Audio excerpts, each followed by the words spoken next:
नमस्कार विद्यार्थी मित्रांनो. मागच्या लेक्चरला आपण सहकार व्यवस्थापन या सहकार व्यवस्थापनाचा अर्थ, सहकार व्यवस्थापनाची व्याख्या व सहकार व्यवस्थापनाच्या स्वरूपाचा अभ्यास केला आहे. या स्वरूपामध्ये आपण प्रामुख्याने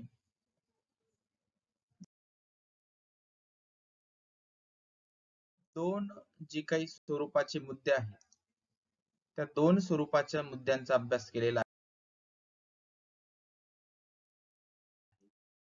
त्यामध्ये आपण पहिला मुद्दा घेतला होता तो म्हणजे एक सहकार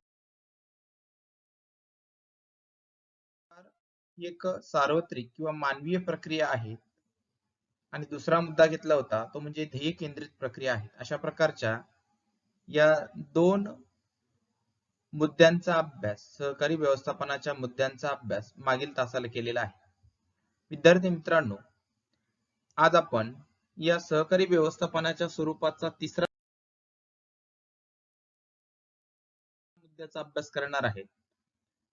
तो म्हणजे कार्यक्षम व्यवस्थापकाची आवश्यकता. आता कोणत्याही क्षेत्रामध्ये, ते सहकार असेल, शिक्षण क्षेत्र असेल, राजकारण असेल, राजकीय क्षेत्र असेल किंवा इतर कोणतेही क्षेत्र असेल, अशा कोणत्याही क्षेत्रामध्ये किंवा कोणतीही सहकारी संस्था असेल किंवा एखादी उद्योग संस्था असेल, ती उद्योग संस्था व्यवस्थितपणे चालविण्यासाठी कार्यक्षम व्यवस्थापकाची आवश्यकता असते.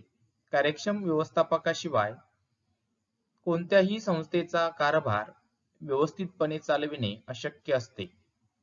त्याच पद्धतीने या सहकारी संस्थांच्या कार्यक्षम संचालनासाठी व एकत्रित जमा केलेल्या भांडवलाचा जास्तीत जास्त वापर व्हावा, प्रभावी कर्मचारी व अधिकारी वर्गाची किंवा कार्यक्षम व्यवस्थापकाची अशा सहकारी संस्थांना मोठ्या प्रमाणात आवश्यकता असते. आपण मागील तासाला बघितलं की यामध्ये साधारणपणे प्रशासकीय अधिकारी वर्ग आणि कार्यकारी मंडळ या दोन घटकांचा प्रामुख्याने समावेश होत असतो आणि म्हणून हे दोन्ही घटक अशा प्रकारे प्रामुख्याने या सहकारी संस्थेचा विकास आणि विस्तार मोठ्या प्रमाणात व्हावा.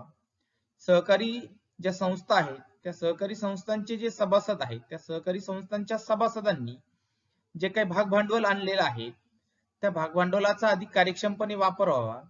तिथलं जे काही मनुष्यबळ आहे, त्या सहकारी संस्थेची जी काही संसाधनं आहेत त्या दुर्मिळ संसाधनांचा जास्तीत जास्त वापर व्हावा, जास्तीत जास्त उपयोग व्हावा, यासाठी अशा प्रकारे त्या सहकारी संस्थांचं व्यवस्थापन बघण्यासाठी कार्यक्षम अशा व्यवस्थापकांची आवश्यकता असते.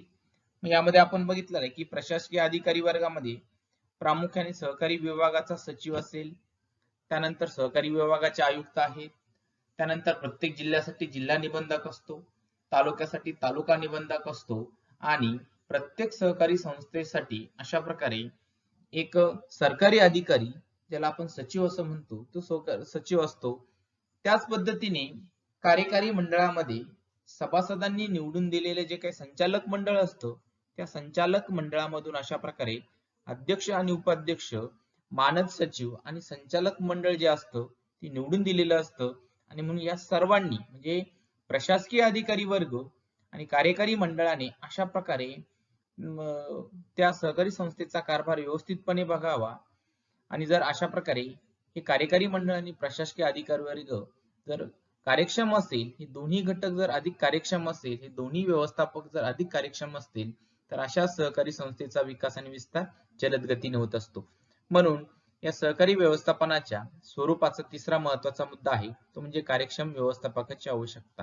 कोणत्याही क्षेत्रामध्ये जर ती सहकारी संस्था असेल, शिक्षण संस्था असेल, एखादी खाजगी औद्योगिक संस्था असेल, ती चालवण्यासाठी जर कार्यक्षम अधिकारी किंवा कार्यक्षम व्यवस्थापक असेल तर अशा प्रकारे ती सहकारी संस्था लवकरात लवकर नावारूपाला येत असते.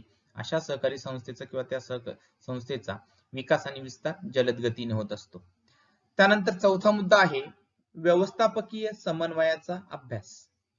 आता या ठिकाणी अशा प्रकारे सहकारी संस्थेच्या भांडवल उभारणीमध्ये वाढ करण्यासाठी सहकारी संस्थांच्या शाखा विस्तार करण्यासाठी त्याच पद्धतीने अशा विशिष्ट सहकारी संस्थेमध्ये ज्या विशिष्ट वस्तूचं उत्पादन होतं अशा वस्तूला बाजारपेठेमध्ये मोठ्या प्रमाणात मागणी मिळविण्यासाठी, त्यानंतर त्या सहकारी संस्थेच्या सभासद संख्येत वाढ होण्यासाठी, सहकारी संस्थेच्या सभासदांना विविध प्रकारच्या सेवा उपलब्ध करून देणं इत्यादी प्रशासकीय अधिकारी आणि कार्यकारी मंडळ यांच्यामध्ये समन्वय साधण्यासाठी अशा प्रकारे एक यंत्रणा असणं आवश्यक असतं.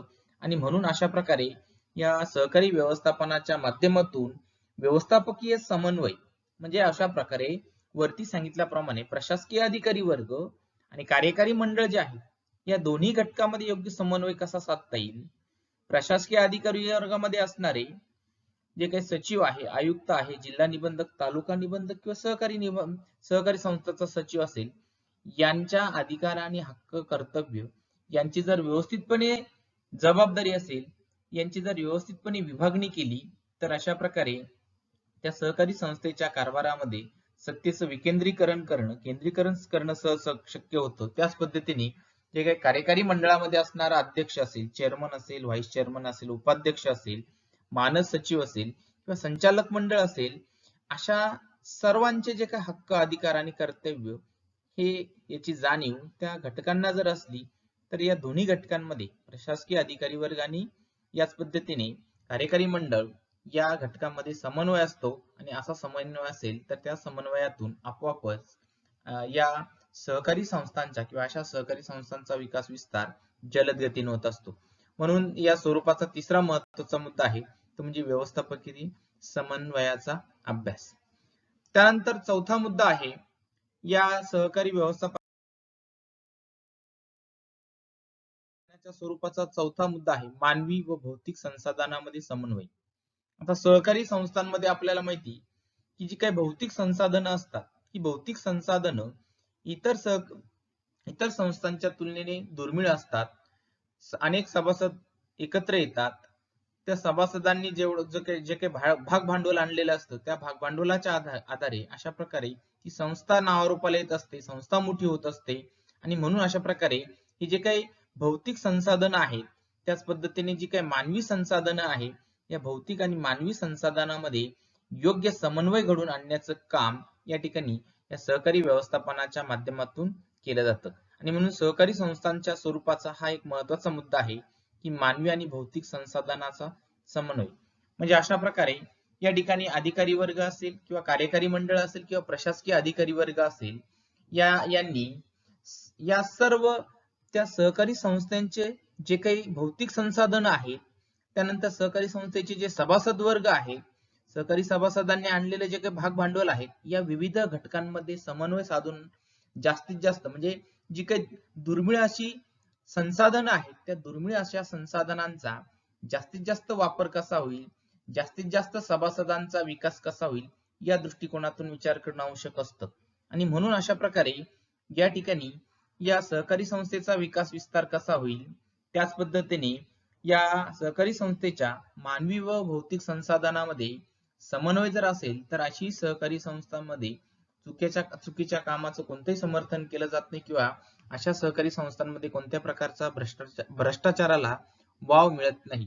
आणि म्हणून या ठिकाणी सहकारी व्यवस्थापनाच्या माध्यमातून अशा प्रकारे त्या सहकारी संस्थेमध्ये मानवी आणि भौतिक संसाधनामध्ये कशा प्रकारे समन्वय साधता येईल या दृष्टिकोनातून विचार केला जातो.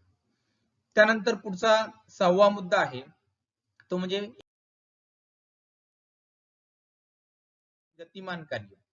की अलीकडे आपण बघितलं की गेल्या 70-80 वर्षामध्ये देशामध्ये मोठ्या प्रमाणावर किंवा जगातल्या अनेक विकसित देशांमध्ये सहकाराचे जाळे मोठ्या प्रमाणात वाढलेलं आहे. सहकाराचं जाळं मोठ्या प्रमाणात विकसित झालेलं आहे. अनेक सहकारी संस्थांच्या माध्यमातून समाजाचा, त्या विशिष्ट परिसराचा, त्या राज्याचा किंवा त्या विशिष्ट शेतकरी वर्गाचा मोठ्या प्रमाणात विकास झालेला आहे. आणि म्हणून अशा प्रकारे या सहकार क्षेत्रामध्ये जर सहकारी व्यवस्थापनाचा वापर केला तर त्या सहकारी व्यवस्थापनाच्या माध्यमातून एक गतिमान कार्य उभं राहतं.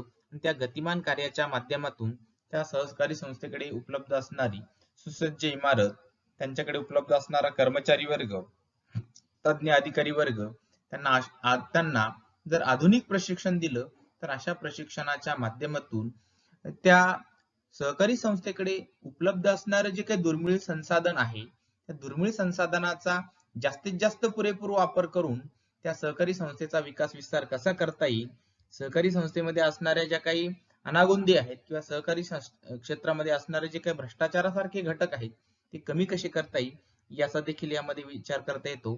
आणि म्हणून अशा प्रकारे या सहकारी व्यवस्थापनाच्या स्वरूपाचा हा एक महत्वाचा मुद्दा आहे की हे एक गतिमान कार्य आहे. त्यानंतर पुढचा घटक आहे तो म्हणजे व्यवस्थापकीय ज्ञान व कौशल्य. आता सहकारी संस्था किंवा सहकार क्षेत्रामध्ये अनेक प्रकारच्या ज्या संस्था आहेत या अनेक प्रकारच्या संस्थांमध्ये विविध प्रकारचे कायदे म्हणजे दर अधिवेशनामध्ये सहकार क्षेत्रामध्ये अनेक प्रकारचे कायदे केले जातात आणि या कायद्याच्या माध्यमातून म्हणजे ते कायदे त्या कायद्याच्या माध्यमातून त्या सहकारी संस्थेचा सहकारी देशातल्या किंवा राज्यातल्या सहकारी संस्थांचा विकास कसा होईल या दृष्टिकोनातून प्रयत्न केला जातो.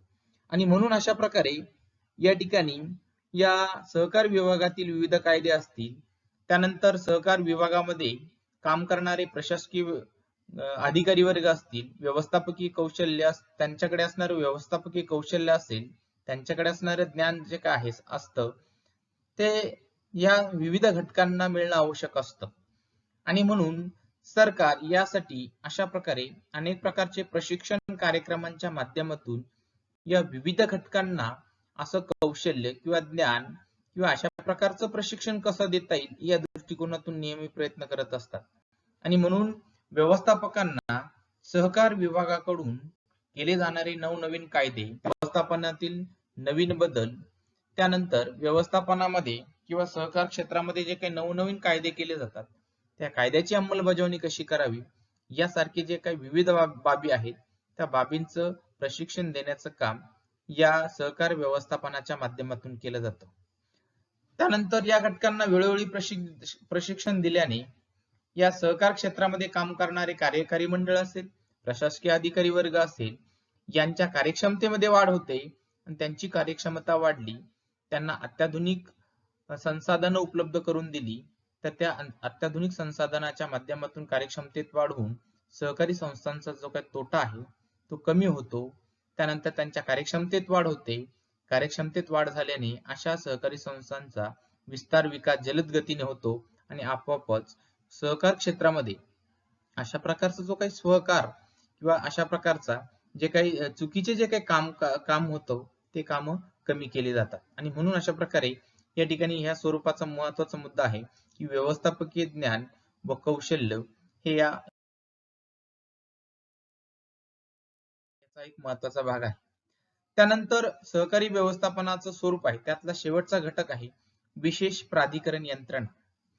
आता विशेष प्राधिकरण यंत्रणा याचा अर्थ असा होतो की सहकार व्यवस्थापनामध्ये जे काही वेगवेगळे अधिकारी वर्ग आहेत किंवा त्याला आपण प्रशासकीय अधिकारी वर्ग म्हणतो आणि कार्यकारी मंडळ जे आहे या कार्यकारी मंडळामध्ये काम सर्व स्तरावर योग्य निर्णय घेण्यासाठी त्या सहकारी संस्थांच्या विविध घटकांचा चांगला अभ्यास करण्यासाठी एक प्राधिकरण असतं आणि या प्राधिकरणाच्या माध्यमातून प्रत्येक घटकावर जी काही विशिष्ट जबाबदारी दिली जाते किंवा त्या प्रशासकीय अधिकारी वर्गामध्ये सचिव असेल, आयुक्त असेल, जिल्हा आणि तालुका निबंधक असतील किंवा सहकारी संस्थेचा सचिव असेल यांना निर्णय घेण्यासाठी जे काही प्रशासकीय अधिकारी कार्यकारी मंडळ यांच्या स्तरावर अशा प्रकारचे एक प्राधिकरण असतं आणि या प्राधिकरणाच्या माध्यमातून अशा प्रकारे कोणत्या व्यक्तीला कोणते हक्क आहेत, त्यांनी कोणतं कर्तव्य आणि अधिकार आहेत, प्रत्येकाची काय जबाबदारी आहेत, अशा प्रत्येक अधिकारी व कर्मचारी यांच्याकडून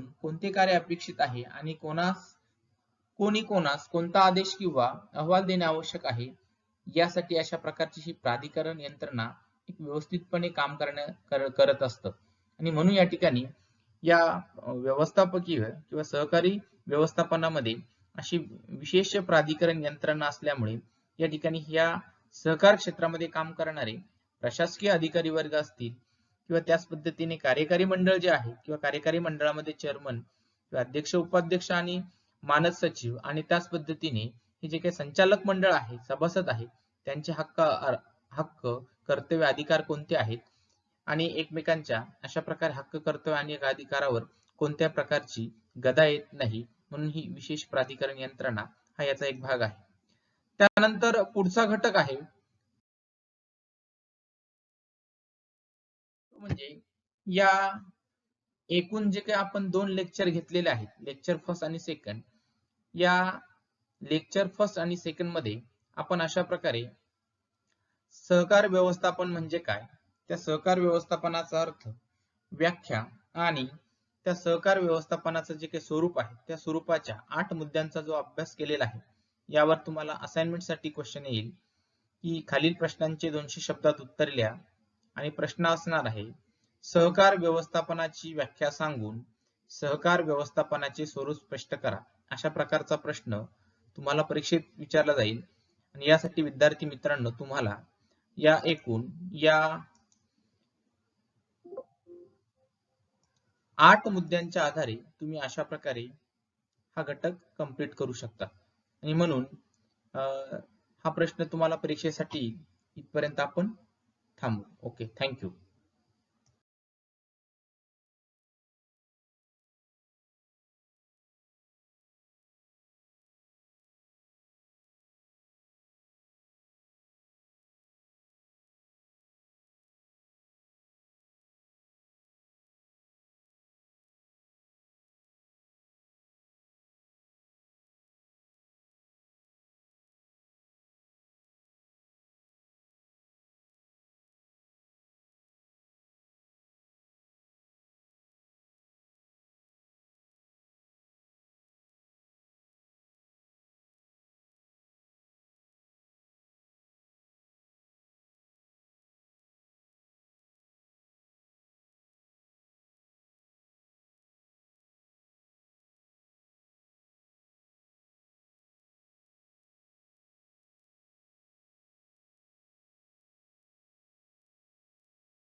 तो यागा आहे तिकडं अधिकार व जबाबदाऱ्यांचे वाटप, वेतन भत्ते व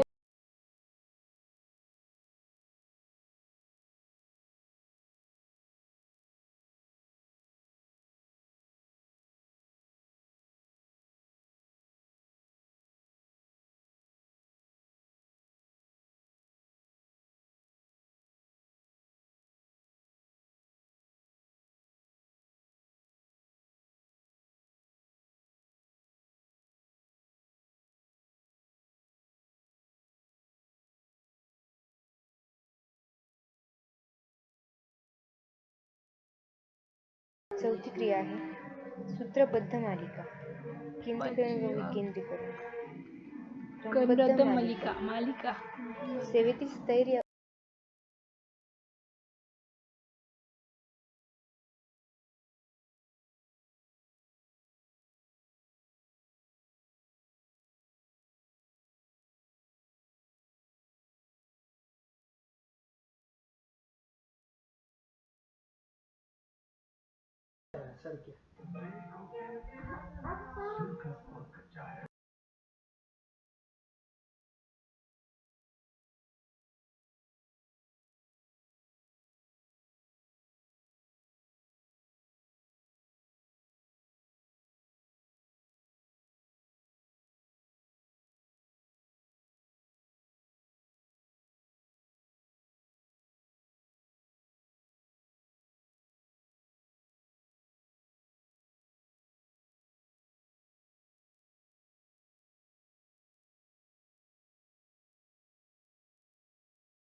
ती वारली बघ.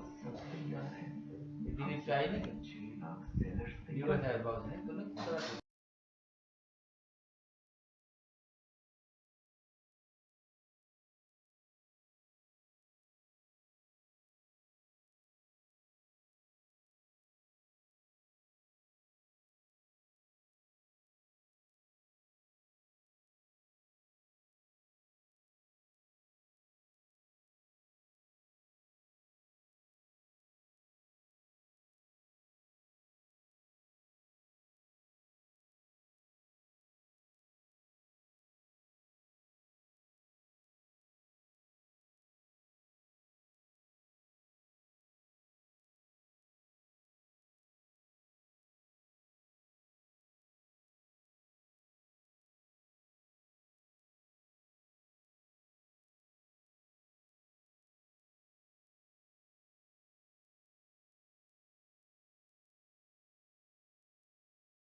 हाँ तो आए तो दिवस आहे पण मोठा आहे.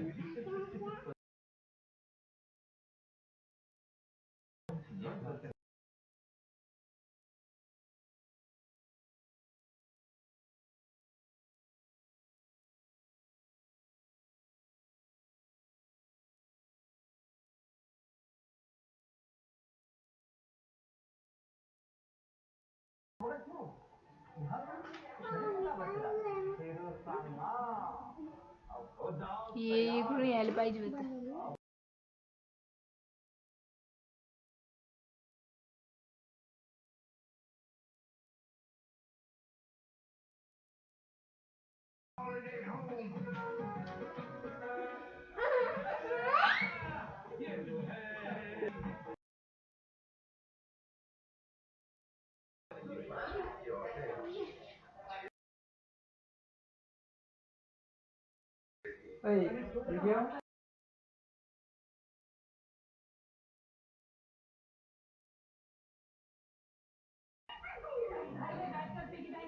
अरे तुला डोकं